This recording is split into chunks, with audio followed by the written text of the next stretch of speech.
Hi viewers, మనం వచ్చేసి second standard చీంటా అనేటువంటి లెసన్ని చూస్తూ ఉన్నాము. ఎన్సీఆర్టీ సిబిఎస్ఈ సిలబస్ సారంగి అనేటువంటి బుక్లో నుంచి చీంటా అంటే చీమలు.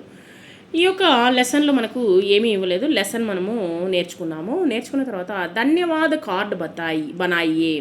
ధన్యవాద్ అంటే ఎవరికైనా మనము థ్యాంక్స్ చెప్పాలి అనుకుంటే దాన్ని ధన్యవాద్ అని హిందీలో అంటారు.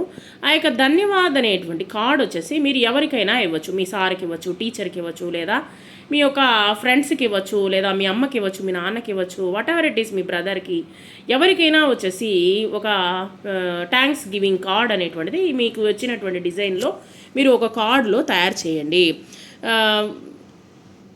మా బాప్ ఆప్కో ధన్యవాద్, అమ్మా నాన్నలకి నా యొక్క ధన్యవాదాలు అంటే థ్యాంక్స్ అని చెప్తూ ఉన్నారనమాట. సో ఈ విధంగా మీరు ఎవరికి ఇవ్వాలనుకుంటున్నారో ఒక మంచి డిజైన్ వేసి మీరు మీ యొక్క ఎవరికి ఇవ్వాలనుకుంటున్నారో వాళ్ళకి ఇవ్వవచ్చు. సో ఈ విధంగా ఈ యొక్క చింటా లెసన్లో ఇది మటుకే ఉన్నది.